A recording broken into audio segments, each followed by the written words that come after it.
So we are going to continue the conversation with Devex senior reporter Colum Lynch. You may know his byline. He covers the UN. He's also been all over New York this week, and we'll be sending out a special edition newsletter on Monday, all about what's happening this week. So make sure you're subscribed to Newswire. But I will hand it over to Colum for our next conversation on food as a weapon of war. Thank you. Hello. We're hearing that. I have the button turned on. Hi, my name's Colum Lynch. We have a really terrific panel here. I mean, I've been writing quite a bit on the issue of the use of food as a weapon of war, and I'm always looking to find like the best experts in the world on this topic, and so you're going to get to listen to them today. On my left, we have Jeremy Konyndyk, the president of Refugees International, and a former high-level official who used to run the COVID-19 operation under the Biden administration, and also had many senior positions dealing with disaster relief in the U.S. government. We have Leslie Archambeault from Save the Children, the managing director of humanitarian policy.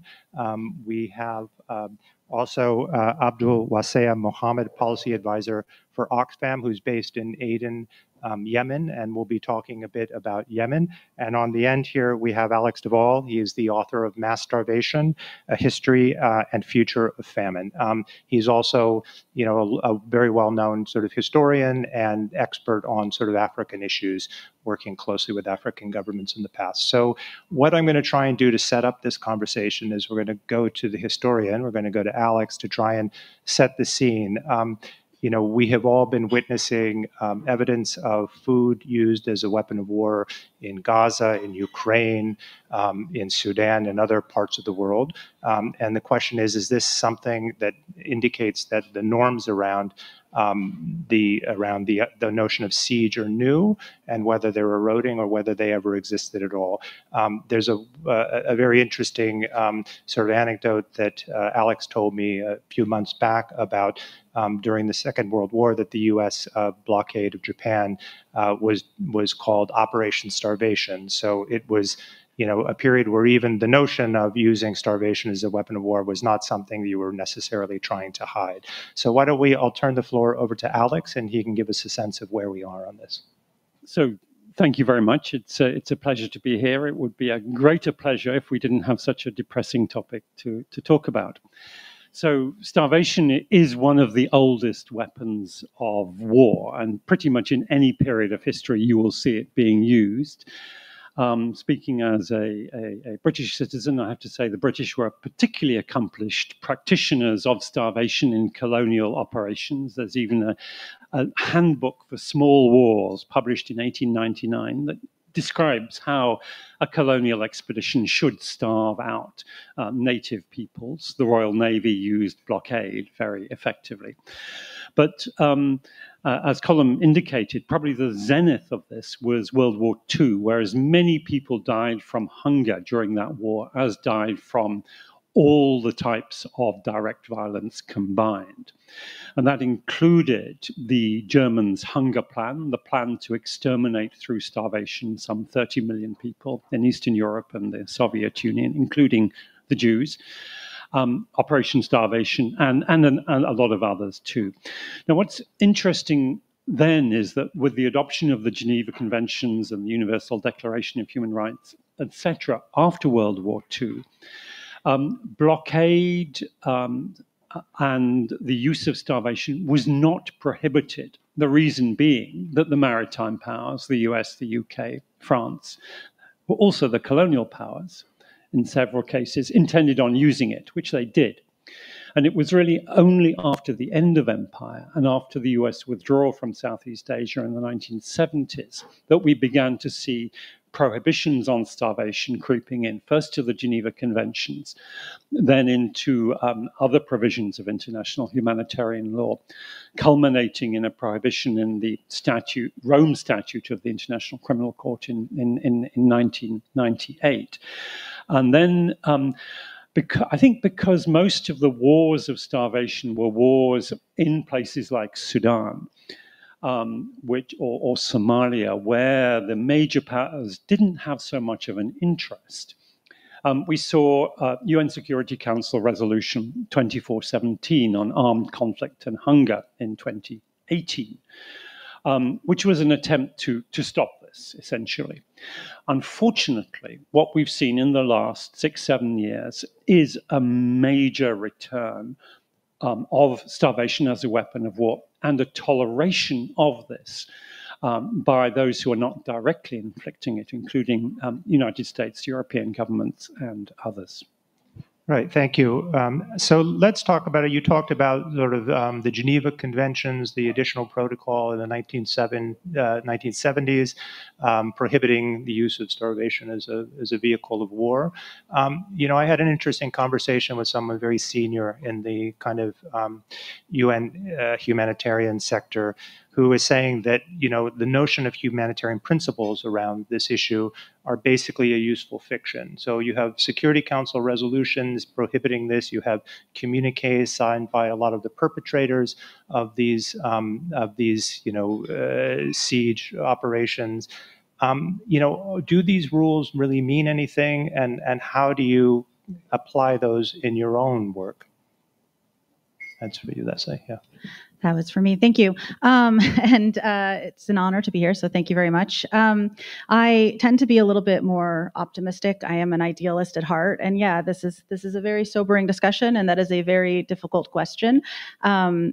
Do the humanitarian principles mean anything? I think Save the Children, and certainly I would say they mean as much as we are willing to put behind them, right? They mean quite a lot to the humanitarian community. I think over the last several decades, we've seen sort of the professionalization of the humanitarian sector. We've seen, a series of agreed standards for the provision of aid, a real sort of consolidating across both UN humanitarian actors and NGOs across this broader interagency humanitarian response community about what the humanitarian principles mean. For those of you who are not as familiar, the humanitarian principles are around our neutrality in a conflict situation. We do not take a political position. We do not side with one party to a conflict. We are independent from any government, even if we're receiving funding from that government to provide assistance. We are impartial, so we provide assistance to people who need it. And our driving force is humanity. It's really saving lives. And so that is the bedrock for humanitarians, and something I certainly stand by. I think the gap, unfortunately, is governments, it's member states, right? So yes, they pass Security Council resolutions, they pass laws and bills and say all kinds of lovely things.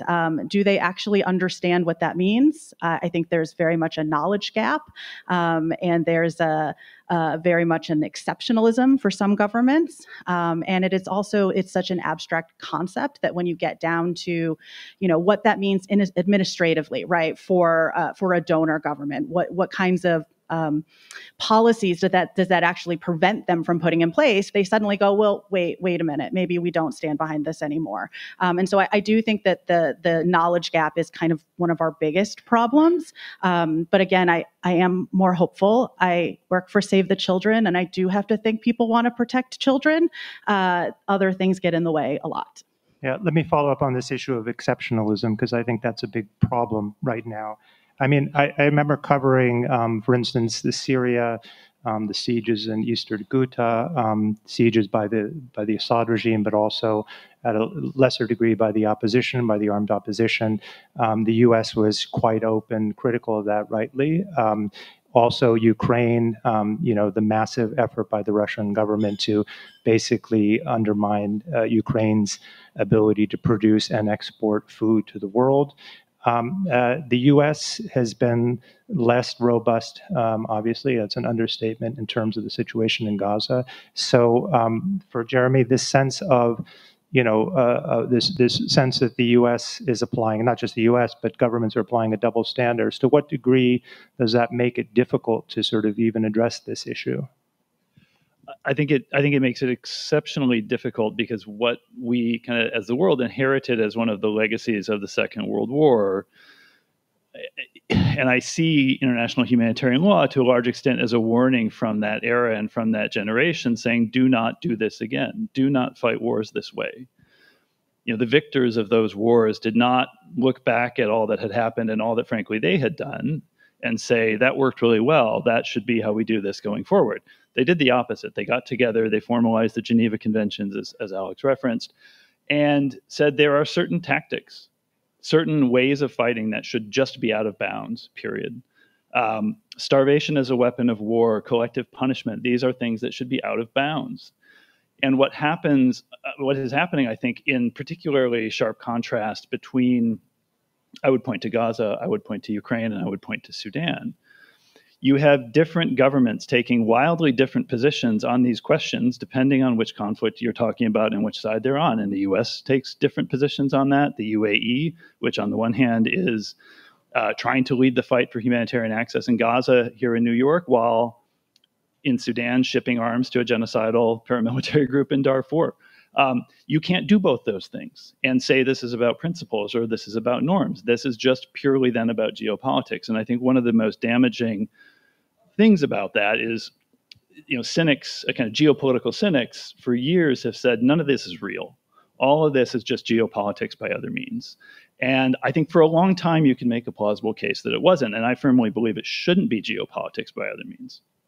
When I was in the Obama administration, one of the things that we did was actually, when the Saudi government was trying to put a siege on Yemen, to push them quite hard and actually create an impartial mechanism through the UN to inspect aid so that the Saudis could not use a security rationale to block aid from going in and block commercial traffic from going in. It was imperfect, but we were willing to push a partner of the United States on that. We're not seemingly willing to do that now. The UAE president met with President Biden on Monday, and reading the readout from the meeting, it was like a dispatch from another planet.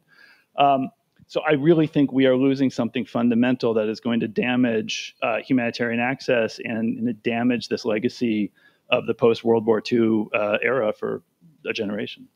So one thing I think is kind of interesting. I mean, when you look at these cases we've been talking about, where governments use, use food as a weapon of war, morally, it's pretty easy to sort of see who's behaving properly and badly in this sort of situation. You may not have an ability to affect the outcome, but you know it's wrong, and you can have a sort of moral judgment that is not that complicated. But the role of the international community in responding to the need for food in conflict zones is far more complicated. And Abdulwasea is based in Aden in Yemen, and I've been writing a bit on Yemen lately. And you have the very interesting situation where the WFP, the World Food Program, is trying to sort of retarget its distribution of aid in northern Yemen because of issues involving their ability to determine that the people who need it are getting it in terms of their dealings with the Houthis. And so in December, the World Food Program suspended much of their food aid into northern Yemen as it sort of engaged in negotiations. A lot of people know, but the United States had about 60,000 metric tons of food and other goods that were destined for northern Yemen last year, and those have been parked in ports in UAE ever since, an effort to try and increase, WFP's negotiating leverage with the Houthis. So maybe if you can give us a sense of, to the degree to which the international, this is, acceptable that the international community is blocking aid. On the other side of the story, there's concerns that the Houthis are using that aid to advance their broader recruitment military position in Yemen. So very complicated, muddy situation. Indeed, complicated. Thanks so much, Colum. It's an honor to be here. I think we have a different situation in Yemen. We operate in one of the most complex environments. Aid diversion is a very complex term or subject itself. We cannot say that aid diversion is happening. We can say that attempts of aid diversion could happen. But as NGOs and humanitarian community in Yemen, we have our safeguards, we have our due diligence, and at certain points, sometimes we see our programs also suspended because we push back on these attempts. Of course, aid can be a way of weaponized weaponized in some way, and we see that in different contexts. But we also see conflict-driven also issues, including the blockade, the siege.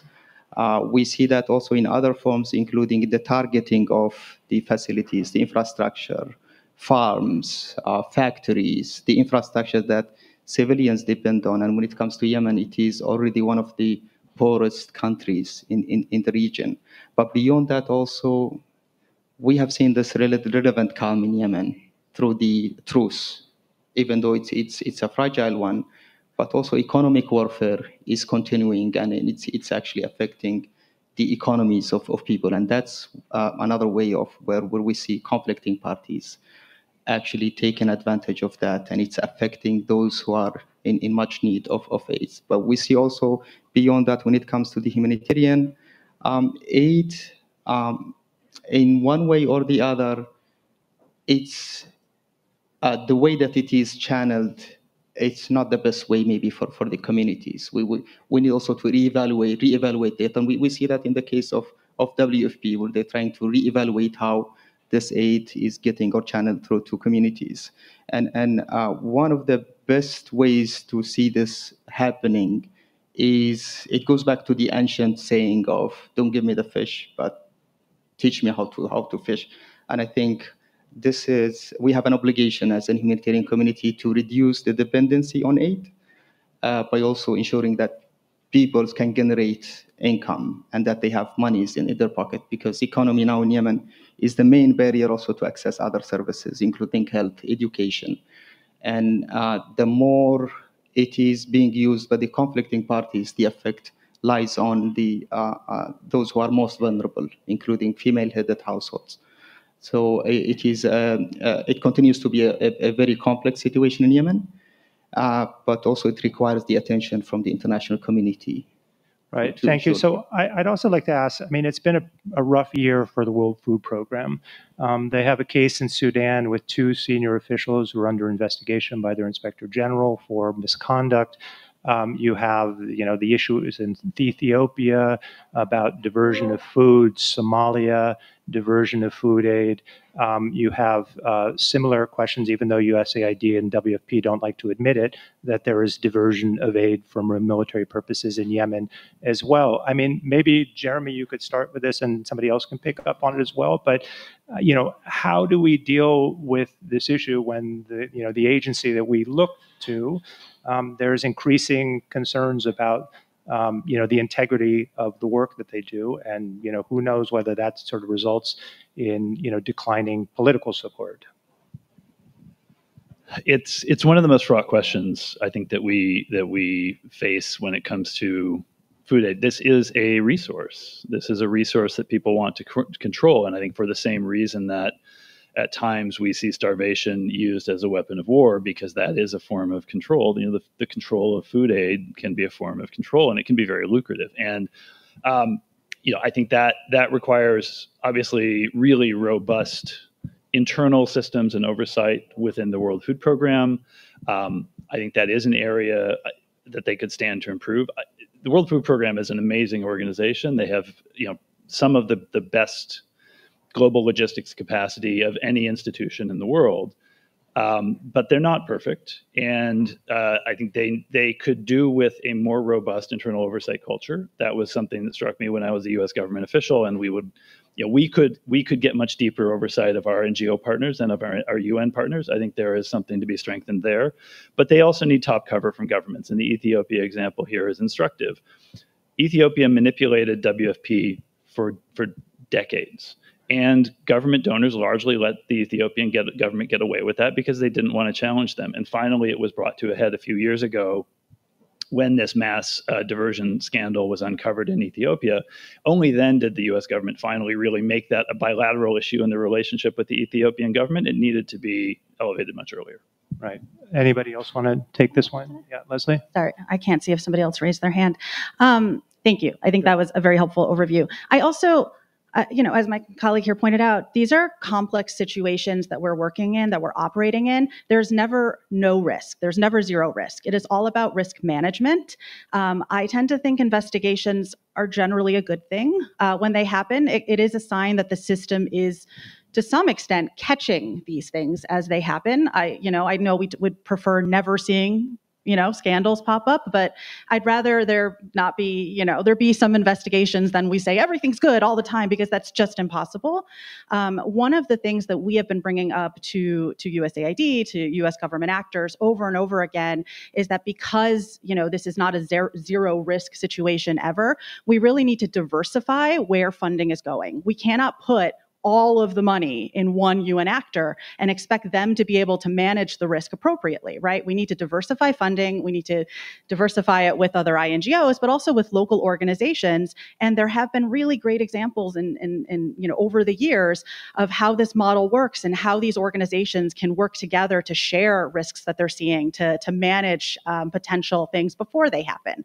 And I think the way that the US funding environment has gone for the last couple of years, with relying on these massive supplementals and influxes and the pressure from Congress to spend it really quickly, has actually come around and hurt us in the end, because, in order to spend it really quickly, you give it to the UN actors because there's less paperwork involved, right? But then expecting them to manage that risk, and I agree completely on the training piece. So yeah, I'll stop there. Thank you. Anybody else?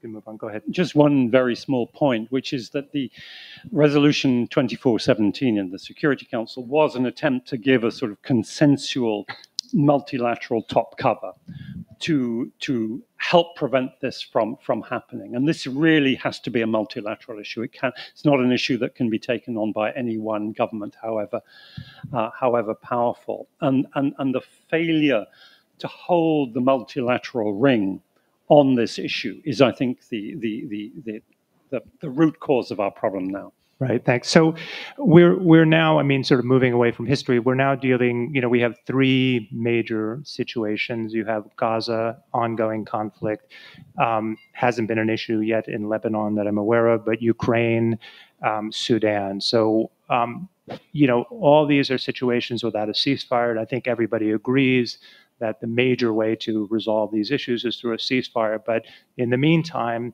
have we learned anything in these situations which enables the international community, governments, to make a difference?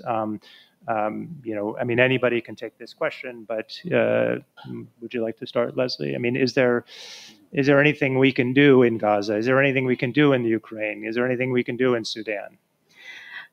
There's always something we can do. Otherwise, I wouldn't be able to get out of bed in the morning. Yes, I do think that we have learned that, Gaza is a great example. I heard colleagues talking about sort of the polio campaign that happened recently, where we saw that, if there is political pressure, if there is, the political will behind it, we can have short durations where humanitarian access is possible, right? How do we make that happen more often and really sort of highlight the critical need on food specifically, so that it's not just, one example. And I had some conversations with BHA just last week about this. I also think, as humanitarians, the BHA, by the way, is the main operation in USAID that deals with these issues. I used to work at the UN, and now I work in DC, and it's just acronym after acronym after acronym. I'm very sorry.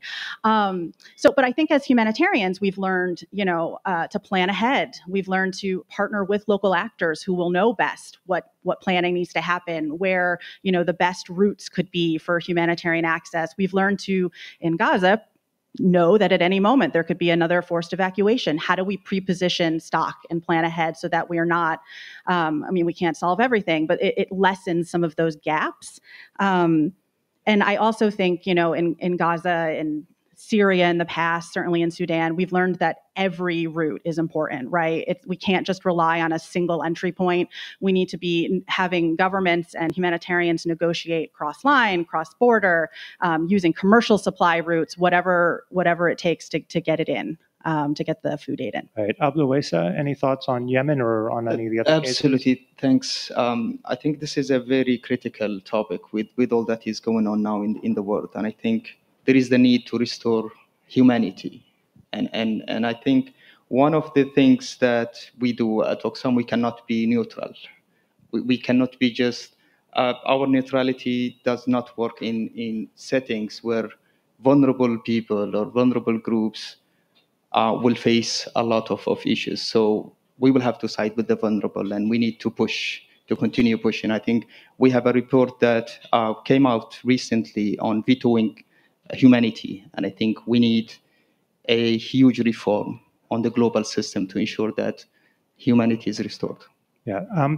Another question, this is more about the UN more broadly and the UN Secretary General. I mean, if you've kind of followed this UN Secretary General, he's very much shifted the UN's focus away from conflict resolution to finding areas along the margins to make progress on humanitarian response. So, the UN, there's never been any question in Guterres' mind that he could close a deal, a peace deal in Ukraine, but he negotiated the grain deal, which provided enormous benefits while it lasted. You have other situations where, you don't see Guterres going to the Middle East to engage in mediation discussions on, trying to end the war in Gaza, but, he shows up on the border to highlight the humanitarian response. So I think, the UN is really moving its focus away from conflict resolution to humanitarian response with the notion that you do the things that you think you can have the most value added. But there's a lot of criticism that the UN needs to get back into the game of mediation. So maybe we could start with Jeremy, and we could go on from there. I wouldn't put most of that on Guterres. He has as much space as member states give him. And I think what we see in recent years is the member states do not look to the UN as the venue where they want to solve these things, and many of them actually don't want these things solved necessarily. So he can't go further than the states that compose his institution. But I mean, saying that, but still, I mean, is there not a certain value in, I mean, the UN has been present even when it's not a major player in the Middle East. They're part of the conversation. Okay. Yeah. So I think the UN is a moral force or it's nothing. And Guterres can speak. And he has said that famines are man-made. Now, the corollary of that is there are men who make them and men who can unmake them.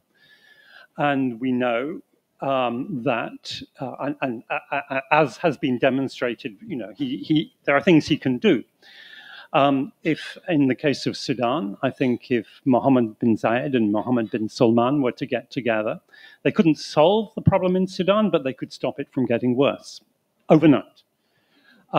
We know that if Israel wanted every child in Gaza to have breakfast tomorrow, it would happen. They've shown it. The fact that it does not happen means that we need to point the finger at those individuals who are not making that decision and hold them culpable. And if there is a political price to pay, then I think those who are in positions of authority, including the Secretary General, ought to face the prospect of paying that political price. Let me ask you, we only have about a minute left, but let me ask you on the question of accountability. I mean, there have been, I think it was in Rwanda, they did the first criminal court investigation into sexual crimes, right? So there are certain areas, carve-outs where, there are prosecutions. We're seeing this happening, the use of food as a starvation, a tool of starvation. Starvation is a tool of war in all these places. I mean, do you see the ICC, the International Criminal Court? I mean, are people ever going to be held accountable for this piece of, what's going on? Anybody want to? Yeah. I think it has been fascinating to see the ICC and the ICJ as one of the venues that can kind of cut through a lot of the spin and obfuscation that is surrounding these issues and kind of force facts onto the table. There's also a case being brought by an Israeli NGO called Gisha, which is a rights NGO in Israel that has taken the Israeli government to court over impediments to access in Gaza. And that similarly is forcing COGAT, the Israeli government body that coordinates the territories, to kind of respond with facts in a way that they don't otherwise do in the media. Right. Leslie, you wanted to say something? Yeah, very quickly, because we're out of time. I mean, I think there's different types of accountability, right? Some are faster than others. Political accountability, sanctions are an economic accountability tool. I think when you're talking about judicial mechanisms, that type of accountability has historically, I would say, arguably, happened best at local and regional levels. If the ICC is just one court, right?